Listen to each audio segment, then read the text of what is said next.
So Jess and Lee, thank you for coming to the show. Do you mind just giving us a quick, brief background of who you are, where you're from, what you're about? So I'm Jess, I am 30, clinical pharmacist. I've been qualified for 6 years, and at the moment I work in a GP surgery in Greater Manchester. And I'm Lee, also a clinical pharmacist, 30 as well, clinical, and work within Cheshire and Greater Manchester. So you obviously started this new podcast. What is the podcast? What's it about, and what made you start it? Yeah, so the podcast is called the Chemist Couple Podcast, so if anyone wants to go and follow it on socials and everything. But the reason why we started it was because obviously having a lot of experience within pharmacy, we see every day the impact of poor lifestyle that it has on the general population. Almost every day we're seeing patients with type 2 diabetes, high blood pressure, high cholesterol, and it all stems from diet and lifestyle.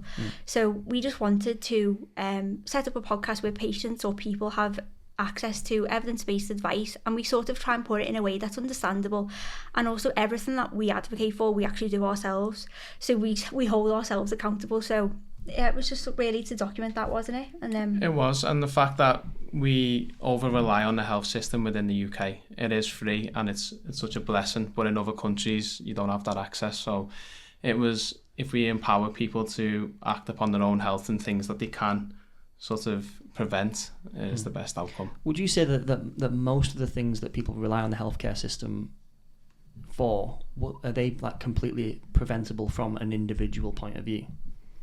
I'd say a lot of the conditions we treat are non-communicable. So chronic conditions, definitely something that we need to educate a lot of people on. And it's sort of, we look at the health system as a sick system, don't we? We treat sick patients, but I think that's dictated by the population that we are treating overall. Whereas if we could flip that and have a healthy population, we could go towards more prevention. I think that would be a better use of resources. So in terms of when people are like navigating through, like we talked about blood tests a minute ago off camera, but when people are understanding that, I might need supplements and whatnot, how do you navigate what supplements you need, and how do you know whether that source is viable or not, or reliable? Supplements are different to medication in terms of the regulation. So a medication has to be regulated within 90 to 120% of what it's stated on a label. Right. Supplements are classed as food products, registered by the Food Standards Agency. Yeah. They have a limit of 80 to 150%. That's why when we treat certain conditions, we don't advocate for supplements, because it's not something that's highly studied. Right. So if you were to take supplements, I think it goes down the route of personalised to your own biochemical nature and going through registered medicinal products for that. When you've looked at different people, like obviously a lot of people, what I'm seeing on social media, are deficient in a lot of things because of diet and exercise and these things. What like vitamins, minerals, etc. are people most commonly deficient in these days? So I would say in this country, vitamin D is a big one, and the reason for that is because in the winter months we're actually too far north of the equator to actually get sufficient sunlight to convert the inactive form of vitamin D to the active form through sunlight. We can get vitamin D from our diet, but the majority of it does come through the sun. So in the UK, I would say that we do actually say to patients between the months of September and March, you should be taking a supplement, which is equivalent to 400 units, 10 micrograms. Right, okay. But obviously, like Lee's just said, if you are buying that over the counter, you don't actually know if that is what it states on the label. So there are studies that suggest that if it's this food supplement, which is one that's bought, say, from like a supermarket or whatever, the actual content of it will ranging from 40% all the way up to 160%. Right. Now, vitamin D is a fat-soluble vitamin, so a lot of vitamins, people think of them as sort of inert, or they can't do no harm because it's just a supplement, and if you have too much of it, your body will just get rid of it. But that's not the case, and especially with fat-soluble vitamins, because they be stored in your body for up to 2 years, some of them. Right. And it also comes with consequences. So at this moment in time, we're seeing a lot of patients who've actually died from vitamin D overdose because they've been buying it over the counter, taking it for long periods of time. Now, in certain cohorts of patients, if you've got liver disease or kidney disease especially, you can then increase your risk of developing high calcium, which can then affect your heart, and then these patients are actually dying. So at the moment, in general practice, we're on a lot, like a crackdown on just monitoring patients who are on vitamin D a bit more to make sure that obviously doesn't happen. But like, you know, if you think about it, if you're getting 160% of a dose accumulated over a prolonged period of time, it's a lot of vitamin D that you're getting. So yeah, one of the things that you probably need to do is sort of make sure that you're getting it from a reputable source. So like we just said, a pharmaceutical grade product. So that would be products usually that you would buy from a pharmacy. They should contain whatever they do state on the label, but I think vitamin D would be the main one. There are other minerals that people are deficient in, so magnesium is potentially one of them. I would say iron is another one. So again, in certain cohorts of patients, B12 is another one, again in certain cohorts of patients. Why would you say that a lot of people are deficient in these minerals and vitamins? What's it mostly down to?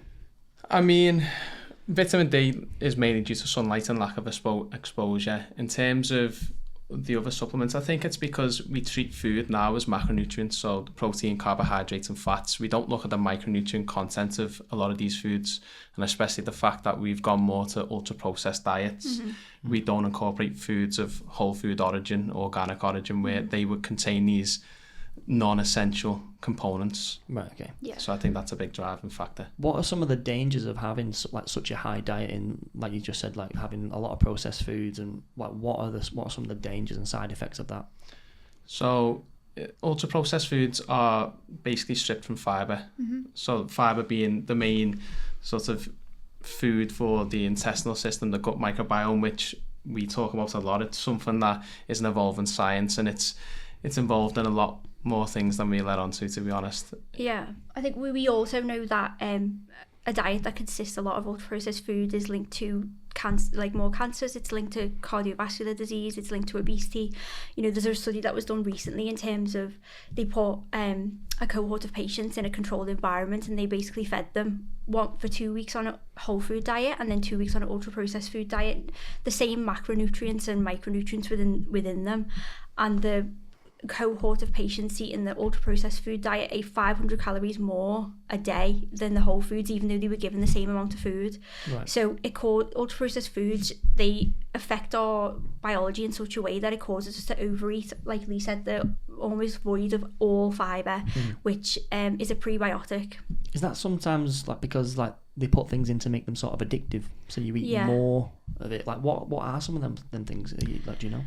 So chemicals, I'm trying to think of like any specific ones, but obviously they're full of salt and full of sugar. If you think about, you know, whenever we eat something that is sugary, there's receptors in our mouth that send signals to the brain straight away to say, you know, oh, we want more of this because it's a high energy food. And as humans, you know, if we think about how we've evolved, food was scarce at some point, so we needed, you know, high energy foods to intake, to store basically. So, you know, that we know that is a chemical pathway that happens. It is, and it's the way they're layered as well. So if you think about white bread, that's highly ultra processed, and if you think of sourdough, if you look at the differences in terms of palatability, so white bread's quite soft, easy to take, whereas organic sourdough, it's quite hard to digest. And by the time you've consumed the sourdough bread, you could have ate twice the amount of white bread in terms of slices, because your body just doesn't recognize the calorie density of it. But it's also like some sort of enjoyment as well. Like you get more enjoyment necessarily from the processed food compared to the sourdough. That's interesting. Like, why do you think that it is so prevalent in society for people to, obviously in terms of the addiction and whatnot, why do you think it's so prevalent that people are going down that path, even though, you know, a lot of us do know, like eating the McDonald's and eating the fast food, they have these ultra processed foods? Why do you think they still do it?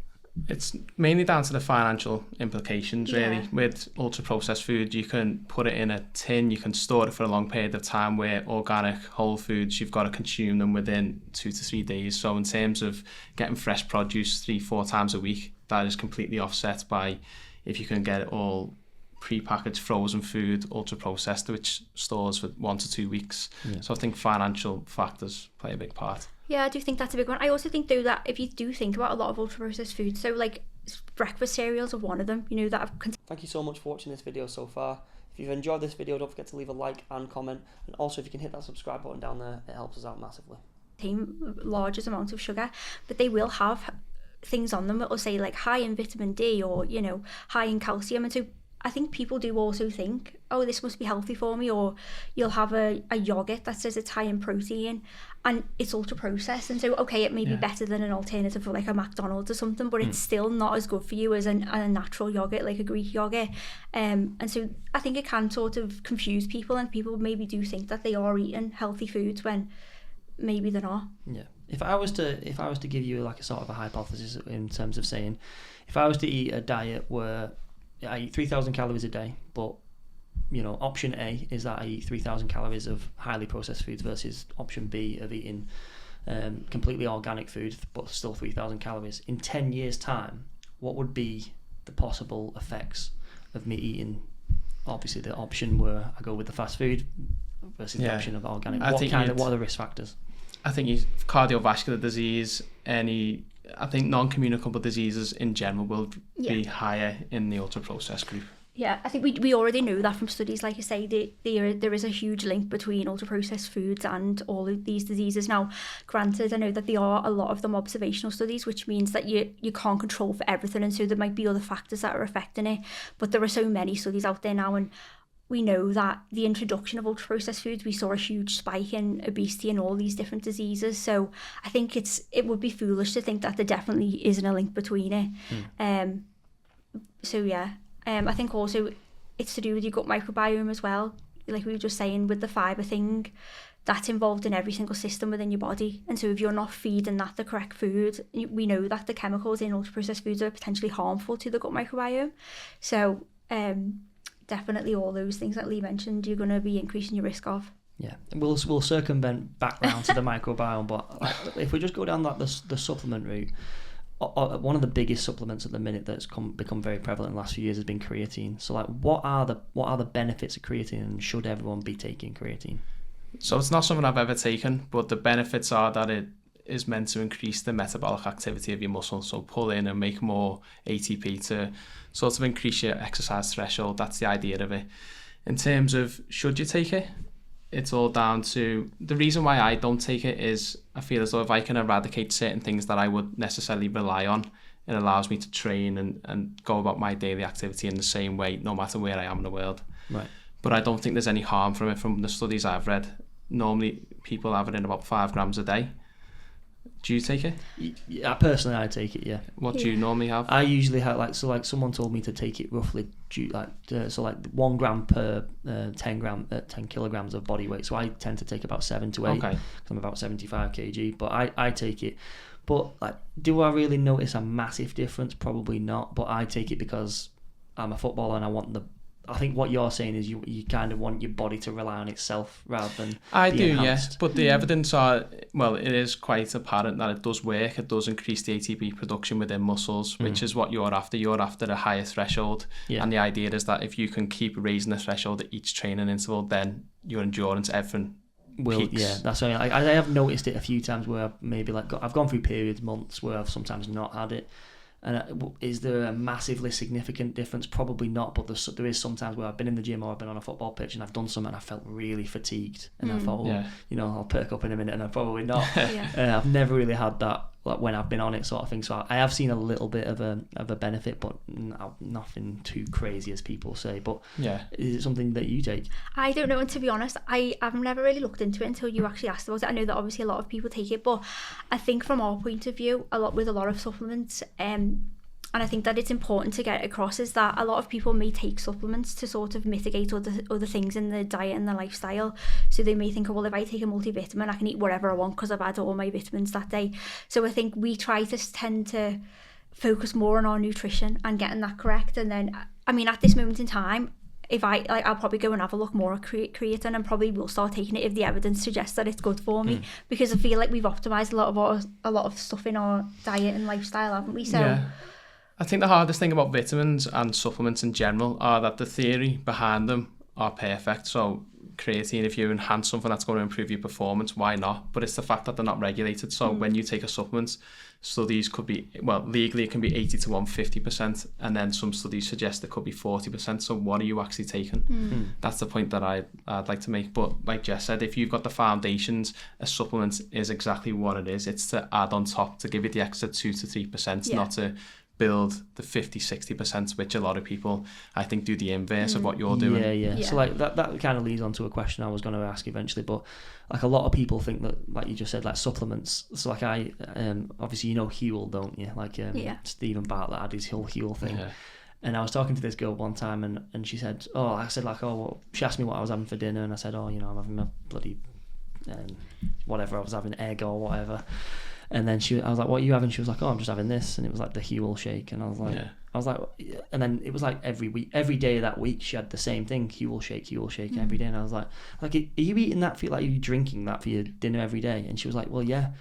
I goes, you shouldn't be really drinking that. I goes, that's like supposed to be a supplement, you know, a one-off here and there, where, you know, if you can't eat a meal or whatnot, or use it on top of to get that bit of energy burst or whatever. And she was like, yeah, but I was told that it's 250 calories, and then I just drink that, and that's like eating a meal. And I was like, that's not how it works. Like, it's like a supplement. It's like, what are the dangers of someone like that being slightly uneducated and thinking that using supplements to put into a diet and have that as their main focus of the diet? What are some of the dangers and implications of that?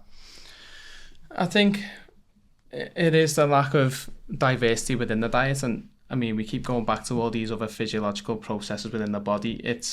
So when you're having, for example, Huel, not that I'm going to get sponsored by them, but if you drink the food or the content that's within that, it's already digested, it's in a liquidized form. Whereas if you have an apple, for example, there's certain nutrients, phytochemicals, polyphenols, whatever, in that structure that is set out in a set way to interact with your body when you digest it.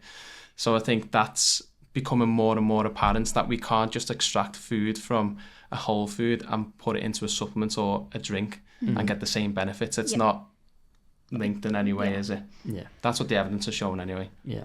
What are some supplements that you perhaps stand by that you think are really good that a lot more people should take, or are there any?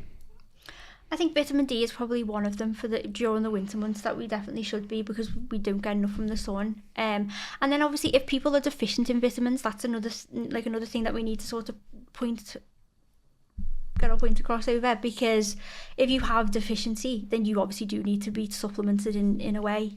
But the only way that you'd know that is if you did get a blood test. And so I think really for us, if there was a way that we could have personalised nutrition, so we could have a blood test every month or every 3 months, and it told us, you know, what vitamins or minerals we were deficient in, and then we had something that was personalised to us, then I would take it. But at this moment in time, because there are obviously Bionic and companies like that do it, but it's obviously expensive.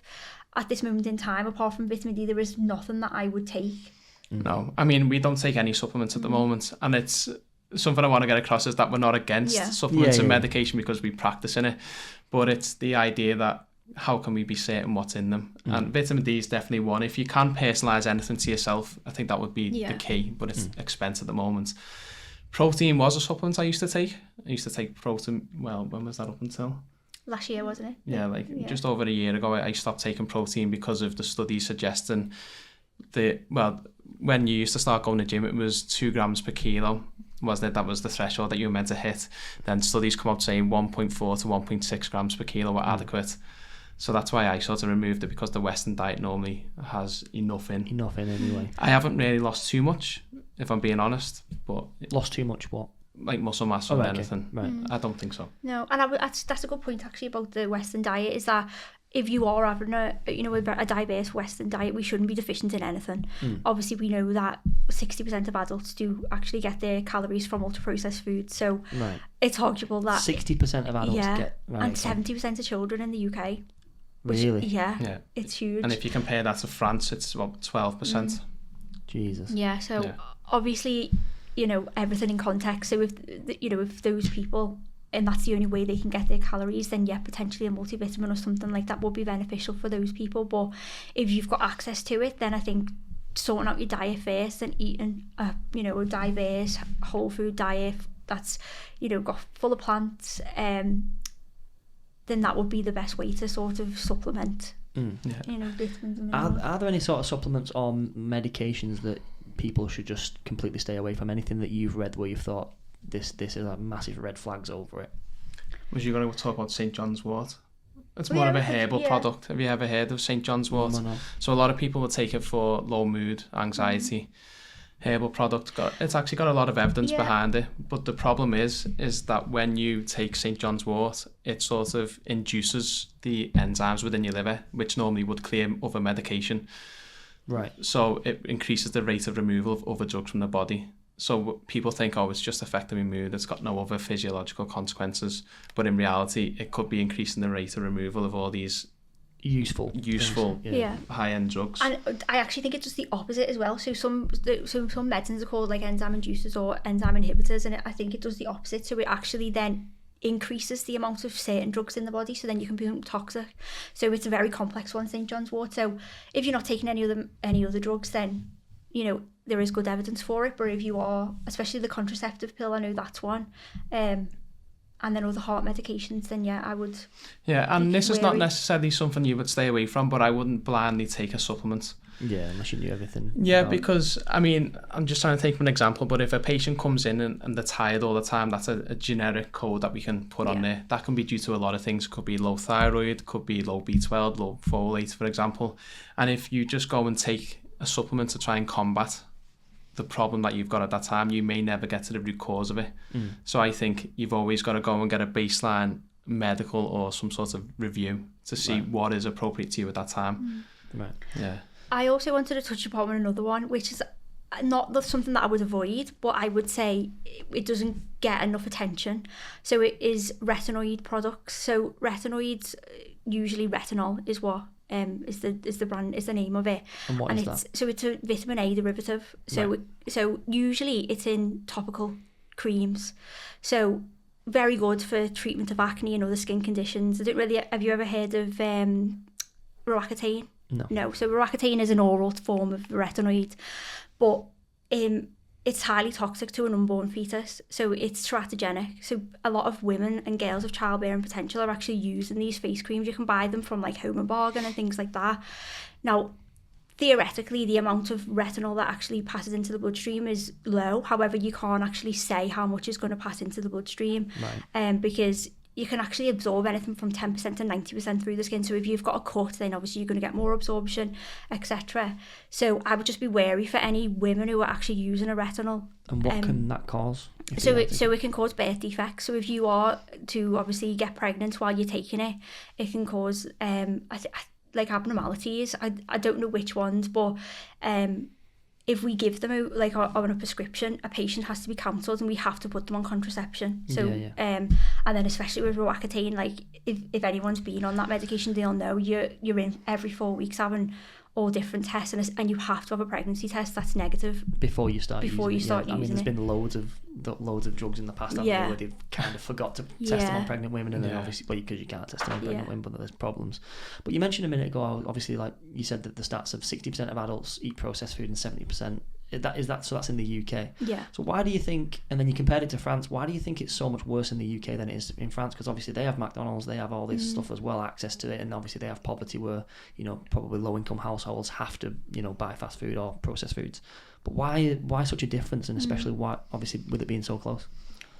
I think it's the change of life, isn't it? It's more corporate in the UK, I'd say, more fast paced. Whereas in France, I think there's a lot of agriculture still present, and they do a lot of home produce, where we sort of outsourced that a long time ago, and it's just easier to go and grab a takeaway, isn't it, or a drive-through on the way to work. Whereas in France, I think it's more culture to have a sit-down meal. I was going to say it's a cultural thing massively, I think, because they tend to sit around a table and have like dinner with. This is what I'm imagining, by the way. So like this might not be true. This is like the ideal French person, but sitting around a table and they have meals with family. I mean, I can't remember the last time we did that. Even when we were kids, we didn't really ever do that because my mum and dad were working till like really late. So I think it is a cultural thing, really. Yeah, like they're more like familial, we're more corporate, and based around the jobs and whatnot. It is interesting because obviously it's so close. Why do you think that? Obviously, we've lost that sort of familial thing, but why do you think it's so quick? like if we know that the problem is, we're going towards this processed food way, and we know that, if we eat more organic and we eat more more rural, whole foods, if we know that, why are people so quick to just... I think it's the financial incentives for the government and higher up in terms of, they're incentivising it, I think, so I don't think it would ever move away in our lifetime. Yeah. Even if the NHS pushed it and said, well, no, we can't do this, because of obviously the implications of it, because of obviously the obesity rates and the problems and the strain it puts on the NHS, do you think the NHS will ever turn around and say, we need to sort of put a tax on it, or we need to do some sort of thing with this? So I was mentioning before, actually, we started this podcast, Professor Tim Spector. So he is a scientist who's the most cited scientist in the world, and he's a nutritionist. Well, actually, I think he was a doctor, and then he specialised in nutrition. Right. But he actually has sort of headed a parliament change of law for all of these ultra processed foods. So actually, if you look at countries like Brazil, I think it is, on every ultra processed food they've got sort of a warning label, like we have on cigarettes. Yes, I was just about to say cigarettes. So it's I think it's a black triangle, and it'll basically give you the health effects that could happen if you were to consume this food. And so that was one of the things that he's asked the government to do, is to bring in these sort of sanctions. Another thing was also to change the way that we feed people in hospitals. So we actually feed people ultra processed foods in hospital. It's not ironic, is it? Yeah. Someone's got heart disease and you're giving them burgers for honestly, lunch. So when my dad was in with a heart attack, they literally come around with biscuits, toast, everything, and then allow them to go off the ward to go and get takeaways to come back in whilst they're waiting for a review. Yeah. Again, you can't babysit everyone, and everyone's got their own autonomy. Yeah. But but I do genuinely think though that maybe I'm being naive, but if you're being fed that in a hospital, people must think, it mustn't be that bad, and so they may believe that it's not that bad. I do think that I think that's it. It's almost like willful blindness at this point, that they're just sort of avoiding the elephant in the room, thinking, it'll be okay. Did you have a point there? No, I was going to say, going back to the tax idea, it's a good idea, and in terms of how much does obesity, diabetes and all these other chronic conditions cause the NHS and cost them, but in terms of how much the government and HMRC would make through these companies anyway, it's just like a parking ticket, isn't it? People still park there. It's cheaper to park on a road. Yeah, I just think it's crazy because we have so much waste of funding in this country, and obviously, I get that buying things organic is expensive, but if we funded it rather than paying for half the bullshit that we pay for, we could actually feed people properly. So obviously you're talking about deficiency, talking about obviously people being unhealthy, but and obviously with you guys being completely natural, what are some if you just give me a list of foods that can maintain a healthy balanced diet which make you less deficient in all these vitamins and minerals that we talked about, what would those foods be? So there's actually, again, Professor Tim Spector came up with this study. You love him. I do love him. So the first thing is obviously to try and avoid ultra processed foods. So it's very difficult to completely eliminate them from your diet because they're everywhere, and actually we still do have about 10% of our foods are ultra processed, mainly from oat milk, but that's because I am dairy intolerant, so that's why I have that. But yeah, so that would be the first thing. So just try and avoid it as much as possible, and then if you were to incorporate at least 30 plant species a week, that's going to be beneficial. So that can be anything from fruits, vegetables, nuts, seeds, grains, spices, herbs. So yeah, just incorporating more plants, because I think actually we don't really have that many plants. So if we look at our diet probably a year ago, we would have been eating a healthy diet at that point, and it wasn't bad, but it wasn't full of plant foods, was it? We were just mainly having chicken and rice with maybe broccoli, and that would be the same every day, and then maybe we'd have oats or we'd have egg on toast, and it wasn't a really bad diet, but it was just not very colourful. So I would just say any fruits and vegetables and things that have got colour in them, it means that they've got things like polyphenols in, which are antioxidants, which have got vitamins in them, and so yeah. I'd say fermented foods as well. That's a big thing. Kimchi, kombucha. Right, I've heard of kimchi. Just explain those. What? It's fermented cabbage and other vegetables. Carrots and sauerkraut is fermented cabbage. Yeah. So again, fermented foods, it's like a probiotic, a natural probiotic, so it feeds the gut microbiome. I'm touching on this more than you, but I would definitely include them. I mean, kefir, have you heard of that one? I've heard of it. Yeah, so that's like fermented dairy. Right, okay. So I was having a lot of this before I found out I was dairy intolerant, so yeah, I think it was that's quite actually funny. a good point, is that if you're going from nothing and then all of a sudden adding all these plants in, you can get like GI side effects. So start off slow, as with anything. Yeah. You know, don't just go from literally eating like no plants to like 30 in a week, and then you'll probably get like diarrhea or constipation. And if you've got the opportunity to do so, move from white bread to sourdough. Yeah, yeah. And I mean, bread is Whole always demonized anyway. So if I say to my mum and dad, look after your diet, they go, well, I don't have that much bread. And so I don't think it's the bread that's doing all the issues. I think it's everything else. Yeah, I'm not having bread, but I'm having a few beers. Exactly. Yeah, I've not eaten white bread since like probably 2016. Once I'd read a few things on that. But how much importance do you put on sort of protein and carbohydrate? Like, do you eat more protein than carbohydrate, or vice versa? To be honest, we don't actually monitor how much protein we have anymore. But That was one of our things. If you were looking at I would probably choose your protein source first, and then sort of do your meal around that. Based on that, yeah. I think because we know that obviously protein is more like, it's going to be more calories to sort of digest it and things like that, and then it makes you feel fuller for longer. It does. And I think a lot of people, when they incorporate a lot of plants into the diet, they always underportion them, because they think it's comparable to rice, for example. So if you had a portion of rice and a portion of spinach, you're not going to get this. People actually think that?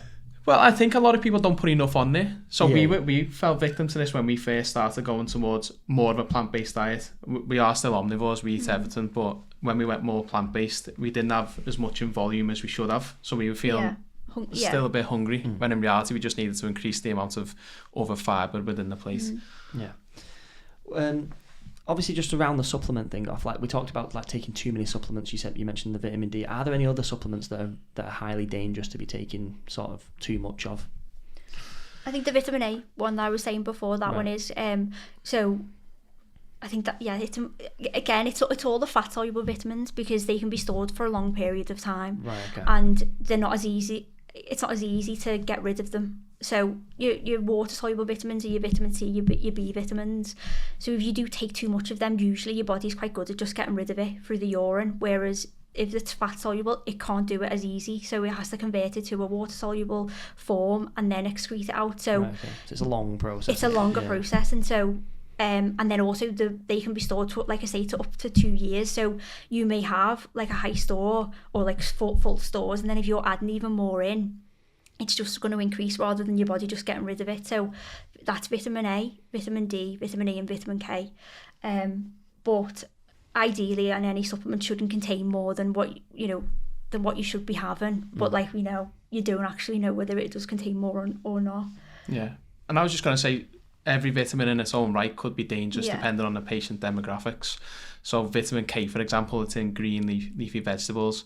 If someone's got a clotting disorder, for example, and they're on a blood thinner, if you have too much vitamin K, you could be reducing the efficacy of that medication, so then predisposing that person to a clot. Whereas if you have it, for example, it might not be that detrimental. Your coagulation cascade could be fine without it. That's interesting. Obviously, talking to a lot of people, it is interesting. Obviously, people are on different supplements and whatnot, and obviously, a lot of them are trying to lose weight as well. So they're trying to gain supplements in the kind of incorrect way. Yeah. But one thing I came onto the other day was people using this GLP-1. They're like injections, aren't they? Yeah. What are your thoughts on that in order to lose weight? First of all, how do they work, and then we'll go on to the benefits, the negatives, etc. So they've been licensed for about 10 years now, and for weight loss. For weight loss, GLP-1s, and they work within a few ways. So you've got centers within the brain, the hypothalamus. You've got the feeding center, and there's 2 neurons. One of them basically increases feeding activity, one of them decreases.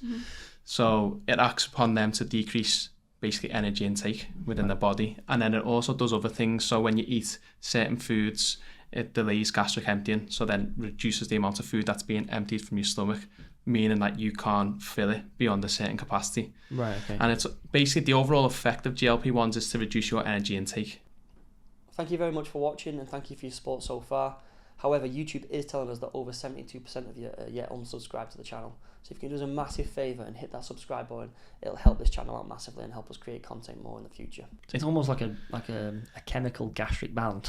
Basically, it is a complete suppressant in them respects. It doesn't do anything magical in terms of increasing thermogenesis and all these other processes that you would associate it. Just if you eat less, you potentially wouldn't need that medication. Are they a viable way to lose weight? Yeah, they're very effective. Really? Yeah, so, I mean, studies... The one that's come out recently, have you ever heard of Mounjaro? No. Yeah, so that's the newest GLP-1. It's GLP-1 plus GIP. But they're just two hormones that are involved in the same pathway. Yeah, studies are up to 72 weeks. And then any medication, once it's come to license, it goes under phase 4, which is pharmacovigilance. So paracetamol's been out for, so many years, but that's still being monitored by, like, let's say if you have an adverse reaction to it, you'd report it, and then we would add that to the database basically and keep an eye on it. Right, okay. But in terms of how effective it is, at 72 weeks, this new one was showing 22.5% weight loss from the baseline. So how much is that in kilograms, just for the layman person? Like, you took an 80 kilogram person. Oh, you're making me do So math. So you could be losing up to about 18 to 20 kilos. Jeez. Yeah. It's a lot of weight, and it doesn't differentiate as well, by the way. Yeah, so that's one of the downfalls of it, is that it doesn't differentiate between like fat mass and lean mass. And lean mass. Right, okay. So, I mean, if you were to go and lose weight now drastically in anyone, and you didn't do any exercise, you'd lose muscle as well as fat. Yeah. But in these patients, because they're generally not active and they're using this as a last cause, they're losing both. They're losing both. Not in the same proportions, but they are still losing muscle mass because they're not active within it. Yeah, which is a massive problem in itself. So what are some of the other problems or side effects of using GLP-1? You've got, pancreatitis, that's a common one. Mm-hmm. And it's... Can you just go into that a bit? Yeah, so it's just basically inflammation of the pancreas. It's normally presented through severe abdominal pain. And if patients do experience this, you've got to stop it and you can't basically restart it at all. So that's one thing. Yeah, it is also a medical emergency as well. So if you do get pancreatitis, you should go to A&E because it does need to be treated. Yeah, and a lot of the other side effects that are common come along with the gastrointestinal system. So nausea, vomiting, constipation, diarrhea. But they're normally quite high. It's like 10 to 20% of patients will experience. Can anyone get these injections, these GLP-1 injections, or are they NHS legally prescribed? No. Right, so they are prescribed. But, they are prescribed, but I think, I don't know whether you've seen on TikTok, but I don't know how I came across it actually, but there's like groups or forums where people go on live, like chats, where they're all taking these GLP-1s and they've got discount codes for like certain pharmacies, they're giving each other advice, like often medical advice, and it's crazy, but like a TikTok black market. Yeah, it's dangerous. It is. But going back to your question, to actually meet the criteria for a GLP-1, there's 2 criteria. So, for weight loss there is. So you've got to have a BMI of greater than 30 or a BMI of greater than 27 and have another weight-related comorbidity. So that could be an abnormal cholesterol profile, blood pressure, obstructive sleep apnea, cardiovascular disease risk. So that's what classifies as who can start on it for weight loss. I also wanted to say as well is that we talk about them as weight loss injections, and I think that it's not good the way that we say that, because really the reason for why these medications are so effective is that yes, you are obviously losing weight, but by losing weight you're gaining health. Yeah, you're treating they're treating the symptoms rather than right. Yeah, so you're basically increasing a patient's outlook. So we know that patients who are overweight or obese have an increased risk of all the diseases that we've mentioned. So type 2 diabetes, high cholesterol, high blood pressure, cancers. And so by losing weight, we are decreasing the risk of those. And so I think that if we look at it that way, because a lot of the patients who are on these medications are on them for just purely to lose weight, really. And a lot of people will go on them for like, I've got a wedding in the summer, so I'll, go on, a Mounjaro or whatever for a couple of weeks.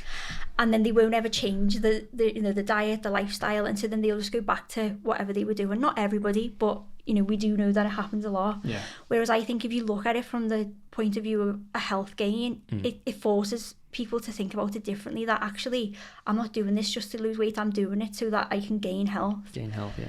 So. Good point. Yeah, very good point. So obviously you talked about the microbiome before as well, and obviously to enhance that, a lot of people are taking like probiotics and really trying to focus in on that gut health. So how does someone distinguish like what kind of probiotic to take, or anything to help the microbiome? What are the things that we can do in order to help that microbiome? And what are the benefits of it as well? Yeah. So you've got probiotics and prebiotics. And to be honest, like we were just saying then, probiotics are active microbes. So you're actively putting microbes into your gut. So things like kimchi, kombucha, kefir, miso, anything that's fermented will contain live bacteria or other microorganisms. So they're a good source. I know that obviously you're alluding to the fact that you can buy supplements. I think, again, as with anything, you don't really know what's in them. And so a lot of them are actually really expensive as well. Yeah. I was just going to say, to set up as a supplement company, all you've got to do is set up as a food business operative, and then you've just basically got to take accountability.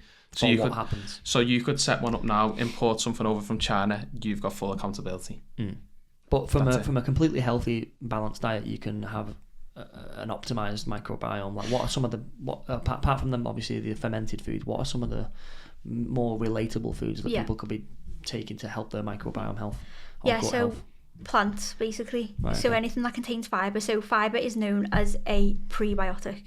Probiotic is the active live microorganisms. The prebiotics are what feed your own gut microbiome. So yeah, any plant-based foods that contain fibre, like I said, like fruits, vegetables, whole grains, nuts, seeds. So actually every morning we have, and this is like probably one of the easiest things that people could do, is we buy like toppers. So they're called like nuts and seed toppers. You buy them from like a supermarket in a bag, and it'll just be a mixture of like sunflower seeds, sesame seeds, chia seeds, things like that. You can't just sprinkle it on salads. And you just my mum used to try that shit. All the time. But it's just an easy way to just get it in. Even like things like kimchi, I know that people might be a bit like, oh, try it because it's actually lovely. But again, just put it on top of your breakfast. So if you're having eggs, do a seed topper and then put a bit of kimchi on, and then you've got your prebiotics and your probiotics, your protein, your cholesterol, and everything in one. That's a good point. So, spices is a good thing and a good way to get them in. Also, when we went through our spice cupboard, a lot of them can be ultra processed. Like what? So what are some of the ones to look out for? Usually like things like gums, that are mixed.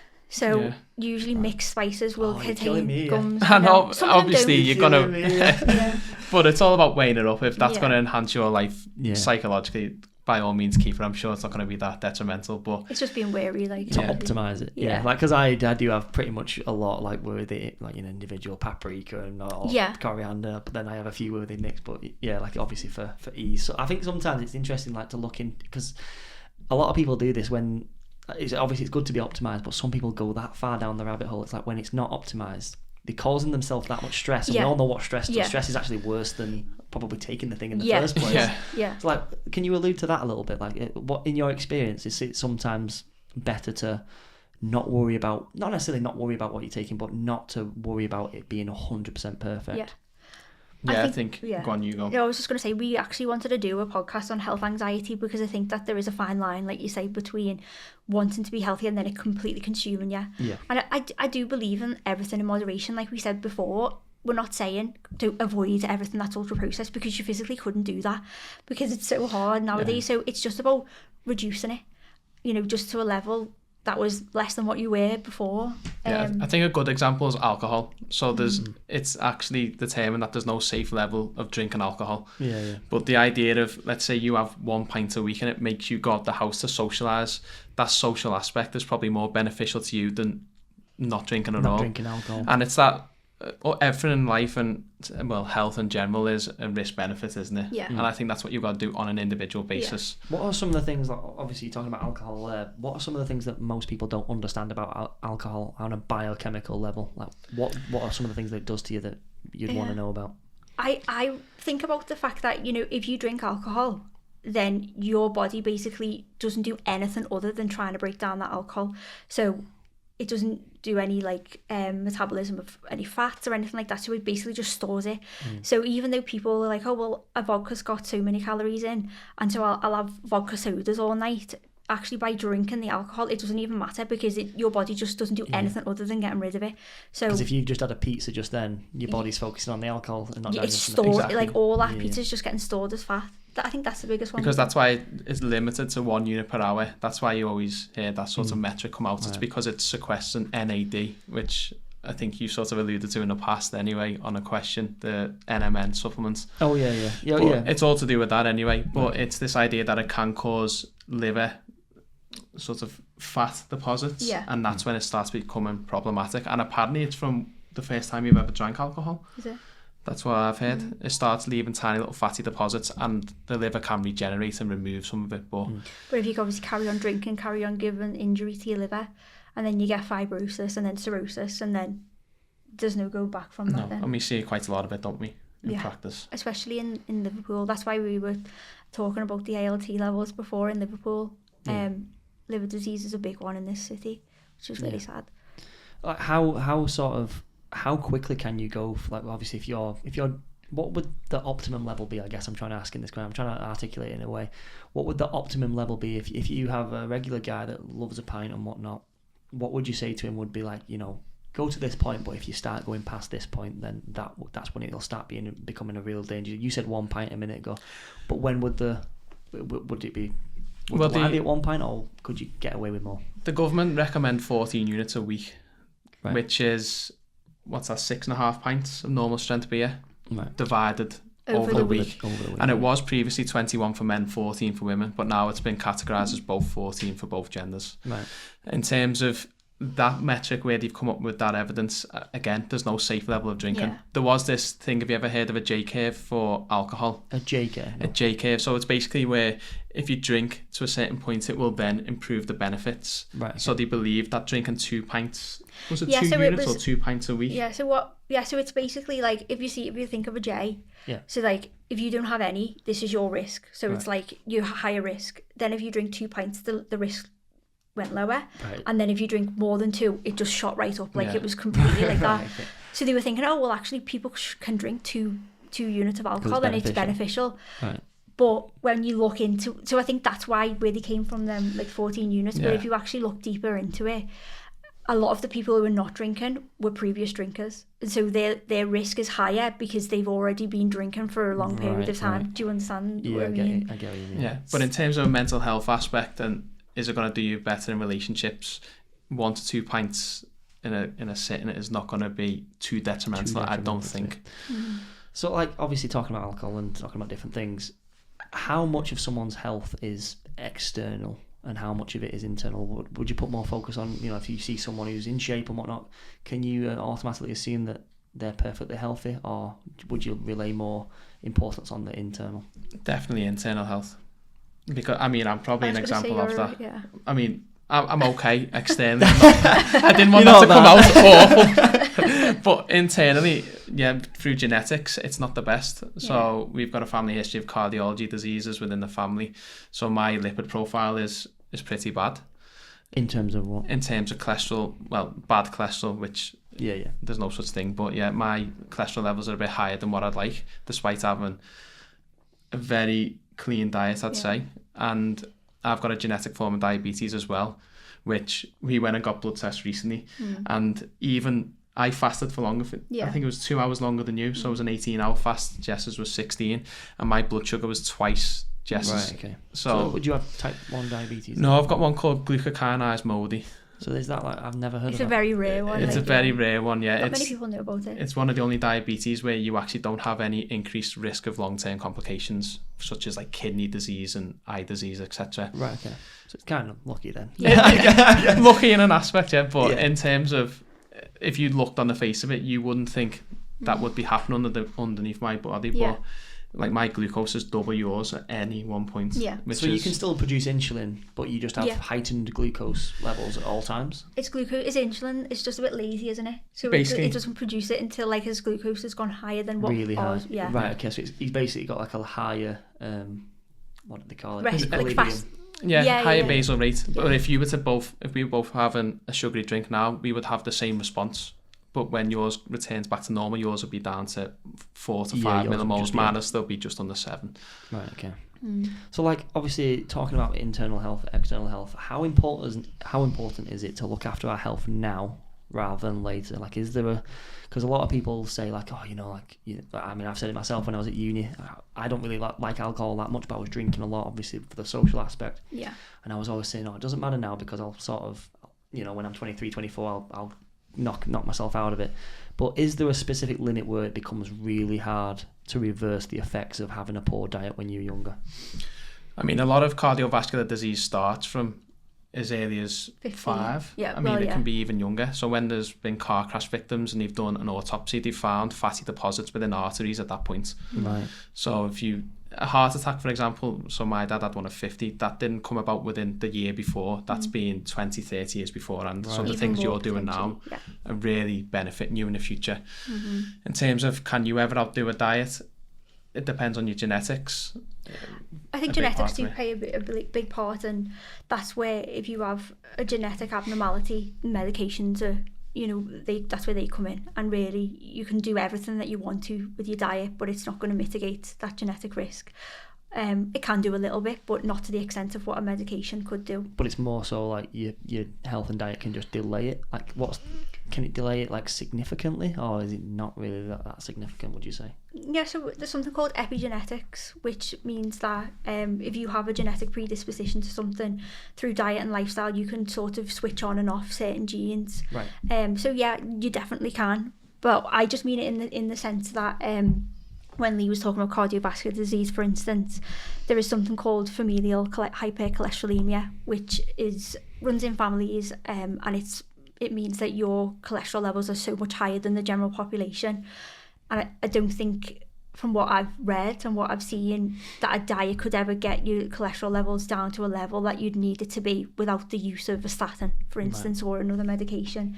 So you can mitigate it, but like in certain situations. And I think one point to make is, and this is why preventative medicine isn't cool or practiced by a lot of people, is because we could be sitting here now, and I don't drink at the moment, I haven't drank for 2 years. You could go out and drink 20 pints a week, and I could end up with an alcoholic liver disease or non-alcoholic liver disease. You could be fine because of your genetics, and it's that lottery. What level of risk are you willing to sort of play with your health? Because you could be preventing something that's never going to happen. And you get people who live to 80, 90, who've smoked every day, the classic, my granddad smoked and all that.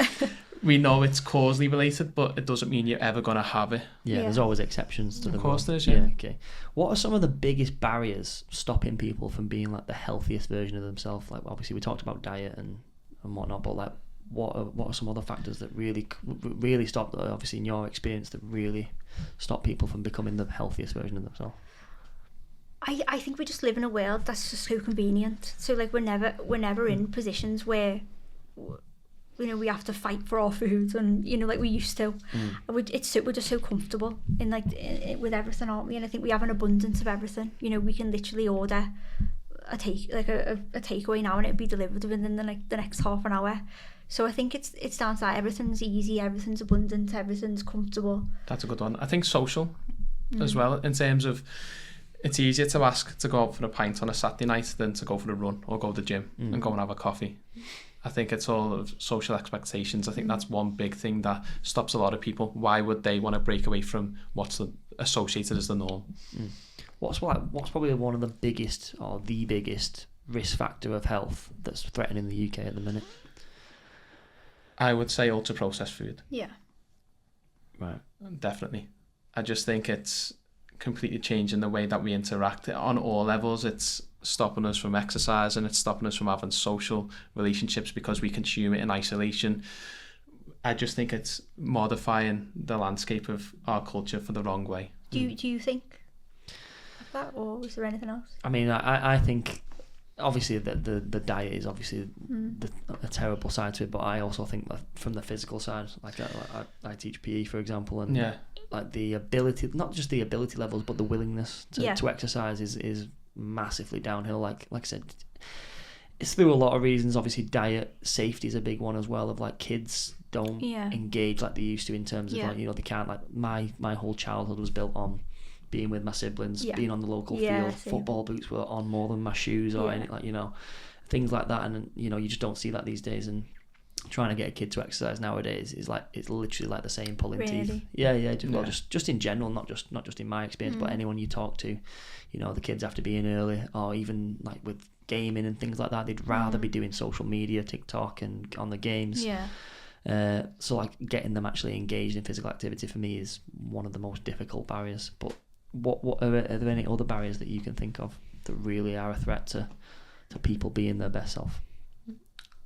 I do agree. I mean, diet's a big one. Exercise, like you said, I think we're the last generation ever to have played out as kids. I'm just trying to think of anything else. I think mental health obviously plays a big part in obviously a lot of things within today's society. You know, we are getting sicker mentally, to do with a lot of different things. So I think obviously that can be a barrier. Yeah, social media, I think that drives a lot of misperception and misconceptions of everything. So what's defined as a good body now has completely changed over 30 years. What's a good diet? What should you be earning? I think that's a big, massive restricting So you factor. just said, you mentioned mental health there. How much do you think like having a poor diet and a poor health affects your mental health? I think it does massively. I think on a physiological level it does. So if you eat ultra processed foods, again, void of any fibre, It's like, I can't get on a t-shirt. we know that the microbes in our gut actually produce the precursors to neurotransmitters such as serotonin and dopamine. So if obviously you don't have a thriving gut microbiome, you're not producing as many of these good hormones or good chemicals that you need to have good mental clarity and good mental health. Yeah, and as you said earlier, it's an enjoyment to eat these types of foods. So you're getting spikes and like you're getting dopamine. big crashes. So it's not like a basal level of enjoyment. Yeah. What are some like immediate things that people can do? Obviously, outside the genetics, obviously you can't control the genetics of your health problems. But what are some immediate things that people can do to increase their longevity of life in terms of from a health perspective? Exercise is a big one, a really big one. Obviously, nutrition, good nutrition. Reducing stress, that's another one. Getting a good night's sleep. Yeah. Like that's a really important one. Yeah, that's one thing that I haven't prioritised for a long time, sleep. And it's such a big factor on your health. It's where recovery happens, and a lot of all the other processes can just die down and recoup for the next day. Yeah. Well, can you dive a bit more into the sleep? Like, what are the optimum levels for sleep, and how can it benefit you on a physiological level? I mean, for sleep, they do say 6 to 8 hours. Previously, before this, I was getting 5.5, and you could tell Jess is a better sleeper than me. Well, I was actually until like sort of we started sharing a bed. I don't sleep as well anymore. But in terms of sleep, it's all about what stages you go into. So REM is where it's where you dream, it's where you're meant to receive the most recovery. You say you don't really experience REM sleep. No. And mine has improved through mindfulness before going to bed. So since the start of the year, I've started journaling, and I am probably the most closed person you'll ever meet. I don't tell anyone anything. I'm writing this book. God knows what's going to happen when you read it in 6 months' time. But I do that. I stop using my phone before I go to bed. Yeah. That does improve it greatly. Reducing the temperature as well of the bed of your room is really beneficial. Yeah. Because I read that I read that a long time ago, to be fair, and the amount of people you tell that, because obviously when people think, if you have a hot shower or a hot bath before bed, you sleep better because you're warmer, but it's not. It's because your body temperature actually decreases. That's what you need. What's needed to go to sleep. So it's something that I do quite like. I've struggled sleeping in my life at different periods, and I always think, just have a hot shower right before bed, and that always kicks me off. But obviously you talked about training and whatnot. If you took an average person, and what kind of training can the average person do in order to optimize their health? So we've been looking into VO2 max, so you'll be familiar with that, and that's got the most traffic at the moment for increasing longevity. And it's this idea that you can sort of map out at what stage you need your VO2 max to be to have good function later on in life. So I think increasing your cardiovascular activity, it's something that we sort of just set aside as running, swimming, cycling, but as you're aware, cardiovascular activity, your heart doesn't differentiate as long as it's raised above a certain heart rate. Now, the government advised that we do 75 minutes of vigorous intensity activity per week, or 150 of moderate. Yeah, can you just decipher for those that don't know? Yeah, so moderate activity is defined as one where you can just about hold a conversation. Vigorous is where you can't hold any.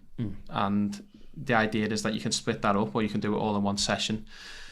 I personally, if I was to advise someone on the best thing to do and you weren't exercising, I would start walking and try and increase the intensity, try and increase the incline, the gradient of where you're walking, or even if it's on a treadmill.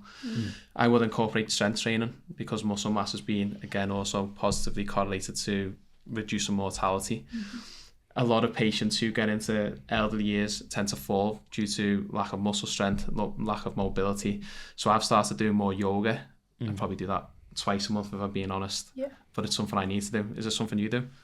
Yeah, like, well, I mean, I strength train all the day. I read a thing a long time ago, and it really stuck with me. And it said that there was multiple factors between to indicate longevity of life, and I think the number 3 was leg muscle mass. Yeah. Where you can do a leg extension. It was thigh mass, wasn't it? Yeah. And I was just like, thigh mass, that's crazy. So and, I've always and grip strength as well. And always what? Sorry, grip strength. Yeah, that rings a bell. But I same as that. I just strength train every day. I make sure I'm always doing cardio. Like I do natural cardio with football anyway.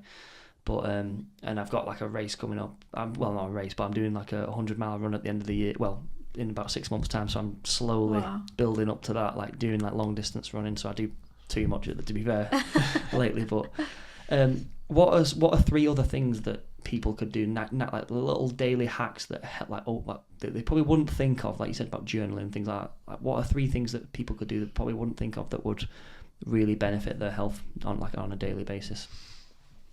I would say to try and get up every day at the same time. Even, it doesn't matter what time it is, but just trying to get up and get into a routine. I would say try and cut your screen time. Yeah. Try and reduce dependency on social media. I think that's a big thing. It's not something I tend to do, use social media, apart from posting podcast stuff, but I think it affects a lot of people mentally. And then another thing is, if you can get outside, get into nature. Yeah. There's a lot of studies I think a lot of these all correlate with stress management. And it's something that we overlook. We think it's just a mental aspect where we can sort of park it. But as you know, it's got physiological functions with cortisol and affecting other endocrine systems in the body. So I think if you can manage stress, that's the best way. Yeah. So like a big thing that's booming at the minute, obviously we talked about exercise, but recovery is just as important as people say. And a big thing at the minute, a lot of people are going into like the cold plunges, the cryo chambers, the saunas. So like, what are some of the benefits? We'll do saunas first and the heat therapy. What are some of the benefits of saunas? That's the one I looked at recently. So saunas mimic exercise to a great degree, apart from putting loads upon the muscle or the joint. So if you aren't able to exercise, let's say you can't exercise tomorrow, but you've got access to a sauna, you're going to get similar cardiovascular benefits from that. And there's greater evidence base for saunas because it's mainly in Finland that it's come from. So I do think there's been a lot of positive correlations with reducing all-cause mortality as well as improving cardiovascular disease. And also it's been known to increase growth hormone. Right, okay. So there was a study done in 1986, I think it was, and they'd done 1 sauna session a week and it increased your growth hormone by 16 times. Jesus. Over someone who didn't go. Right. If you do go 2 to 3 times a week, for example, that does reduce to 3 to 4 times, but it's still enhancing growth hormone, which you don't really see after puberty, really. Right. And then in terms of recovery, what are some of the benefits of cold plunges or like cryotherapy or ice baths? As commonly. I looked at this one. I've asked this nicely, haven't I? So with cold therapy, obviously the biggest thing that probably people do think of is recovery. So reduced inflammation. So a lot of athletes use it after they've done a session. And the thought process behind it is that whenever you go into a cold plunge, you induce what we call vasoconstriction, which is constriction of your blood vessels, which will reduce inflammation, which is a build-up of blood flow. And then once you've come out of the cold therapy, you then get a rush of blood back to the area, which then brings oxygen and nutrients to then sort of recover or heal the inflamed part of your body. So that's the first thing. The second thing, which I thought was quite interesting, was the fact that if you are partaking in cold plunge, ice baths, cryotherapy, you do produce this stress response. So we get what we call our sympathetic nervous system fires up and it releases adrenaline. So that is involved in sort of a stress response, and usually we used to use it years ago for like if we were in a stressful situation such as run away from a lion or something like that. We don't tend to actually get those responses these days. Like I was saying before, we live quite comfortably, so we're never really stressed out by anything in that big of a way to get such a huge stress response. So it takes us back to like our primal instincts and whatnot, and that has a bit benefit. Yeah, so it's called hormesis, and what it means is that if you keep introducing this stress response in a controlled way, then you're able to better manage all the stressful situations that we may come into contact in day-to-day life. So if you've had, you know, a bad day at work, then you may be able to deal with it better than what you would have done. And I think that's really important because, like we know, obviously mental health and anxiety, depression are on the rise. So if we obviously incorporate cold therapy, it's supposed to reduce that in the long term. I was reading a study and it was talking about a part of the brain called the AMCC. Have you heard of it? Yeah, but I'm the not gonna... anterior mid-cingulate cortex, I believe it's called, and it was basically they've like named it like the hub of the will, like the human will, and it was basically saying a way to tap into it is to do things that you really don't enjoy. So I was like, wow, what do I really not enjoy? Well, running's one, so like that's why I'm doing way more running. And I thought, what's another one? And I was reading the study and it said like cold therapy. And I was like, oh shit. So I was like, every morning or whatnot, or not necessarily every morning, but every time I've had a really hard session or I'm trying to recover, I have a warm shower, but then I turn it on really cold for the end of it, and I really don't like it. And it basically says that the more you do stressful things like you're talking about, like you bring yourself back to that primal instinct, you basically grow this part of the brain, and then obviously that releases all sorts of beneficial chemicals. In terms of like the recovery process as well, obviously there's massive benefits to cold plunges and saunas. But what are some of the other benefits? What are some of the other ways you can recover after a stressful bout of exercise that away from what we've just talked about? I mean, if you've got it on tap, you've got massages, haven't you? So these therapy guns. We got one at Christmas. I don't really use it, but it's quite painful. Have you ever used one? Yeah, I use them. I used to use them a lot. I don't use them as much now. Yeah, and the idea is that you're increasing blood flow without actually targeting that muscle through innervation and removing any toxins. But I think that's one way. Nutrition was a potential way. I mean, years ago you had to have the anabolic window, which apparently is now being debunked to an extent where you don't have to. Because it was half an hour, the anabolic window. It was, and you'd come up the gym and you'd quickly eat all this stuff. That's what I used to do. I'd be like, quickly fucking hell, what time? Oh, too late. I know, that's what I used to be like, oh, there's no point in me eating now, it's gone. Because that's what they said, didn't they? Yeah, they said, well, as soon as you cross the threshold, there's no point in it. So I used to do the same. I used to get home and be like, well, it took me 30 minutes. I just have a pizza now. But I think it's a good point to refuel after a workout, regardless of time, and is making sure you are replenishing nutrients that you could have potentially lost, such as like electrolytes or, I mean, we use sugars and protein throughout the whole workout process. So, what's the importance of stretching? So stretching and mobility. It's massive, and that's something I've incorporated more and more because my mobility is poor, and I think it's only going to get worse and worse the more I go into my 30s. And it's the range of movement that you can actively put your joint or muscle in. So if you increase that range of movements, which apparently you build neural pathways, don't quote me on this, but you build new pathways within the brain the more you stretch. And it does enable you to, so my hamstrings are awful. I train them all the time. And I just think if it's going to reduce my injuries in the future, so be it.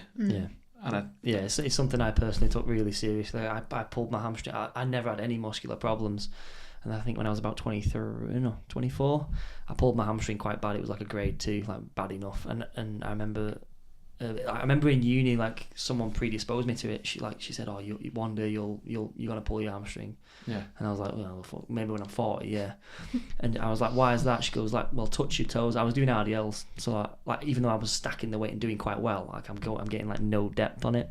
And she was like, "Try and touch your toes." And honestly, I'm probably like this far off touching my toes. And she was like, she goes, "You are literally gonna have major hamstring problems." And I was like, "Oh, whatever." And then about 3-4 years ago, I pulled my hamstring. So since then, I've been really like stretching all the time, and obviously trying to decrease the likelihood of doing it again. In terms of like water, like there's a lot of confusion like nowadays. People are going into like drinking different waters, like you got your coconut water, hydrogen water. Like, is that like, do you know anything about that? Of like what is optimal in terms of water content? Like how much should you be drinking? And then is there like any sort of optimized water that people should know about? I mean, you say 2 to 3 litres a day for the average person. Obviously that changes if you're doing what you're doing, long distance running, but you can have too much water. There's been instances where people have taken illicit drugs and then had cerebral hemorrhages due to excessive water intake. Alkaline water was a big thing. Alkaline, I think, didn't Gerard have angel water. Yeah. And there was this idea to try and neutralise your pH, and Yeah. it's got the beneficial aspects. I've never really looked into it. I know a lot of people at the moment are putting filters within home systems because of the fluoride and hard water within old pipes, Victorian structures. Because I've seen like people tricking. Do you know? I can't remember what they're called. They're like the little caps in water. Oh where yeah, they in smell. drink up the or air up. something. Air up, that's the one. Yeah. Drink up. But yeah, Drink up. but it's interesting. I remember like when I was at uni though, like it's interesting you talk about more people die from like, overhydration than dehydration, especially in like ultra marathon. I remember like we were looking at ultra marathon events and like what it, the physiological needs of it and etc. and like what you should do to prepare for it. And I remember he asked the lecture theatre, said how do you think these people die mostly? And obviously they're running in deserts and they're running for miles and miles, and you're thinking heat exhaustion, dehydration, blah blah blah. And he goes no, it's actually called hyponatremia, where like they've literally overhydrated to the point where the cells burst because they've not got enough sodium or salt for the amount of water they're drinking, which I always thought was very interesting. Yeah. Right, so we're going to round off with a quick fire round. So very, not necessarily yes or no questions, but very short answers to very short questions. So are you ready? Well, I guess we'll go one after another, or you can just shout it out. So morning workouts or evening workouts? Morning workouts. Cardio before or after weight training? After. How many steps should you take a day? Meant to be 10,000, but that was a Olympic marketing strategy. So Olympic mark, is that what it was? 1964 Tokyo Olympics. Yeah, to sell pedometers, but take with that what you will. How many rest days should you have a week? Depending on the intensity of the exercise you're doing. So I was doing yoga and Pilates for a couple of months and I didn't take any because it was very low impact. So I think it depends, doesn't it? Yeah.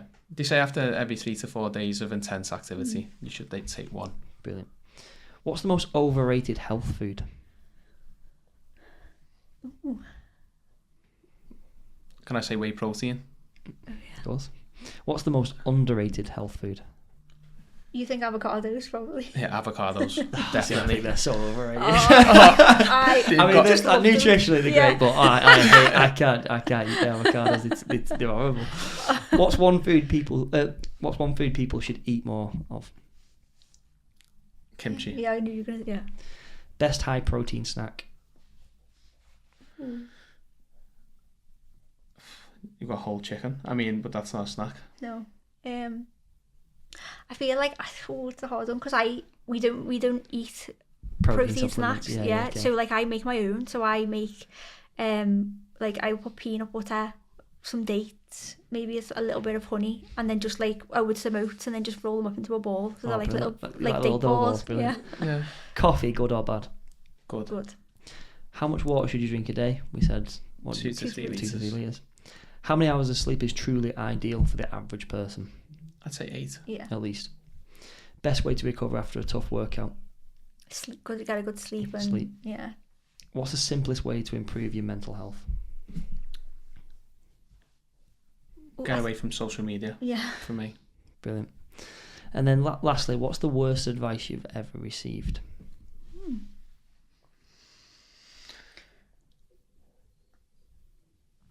That's a tough one. I think you need to go to university to do well in life. Yeah. That's a very good one. one. What's the best advice you've ever received? I've got one, but I've answered too many, I think. Go on. Always stick to your word. I think a man of his word is something that's you can't take away from anyone. Yeah, I love that. And then what do you think the meaning of life is? I think for me, to be happy, do what your heart tells you to do, whatever your heart desires. Be kind and look out for each other. That was nice. Mine was just going to be find your purpose and exercise that to the world. A very feminine answer, very nice. All right, guys, I really appreciate you coming on. Obviously, you know your stuff, and if anyone wants to go and check you guys out, where can they find you? Just one more time. So we're on YouTube, Apple and Spotify and Instagram, Yeah. and it's the Chemist Couple Podcast. Brilliant. Really appreciate your time, guys. Thanks for having us. Thank you very much.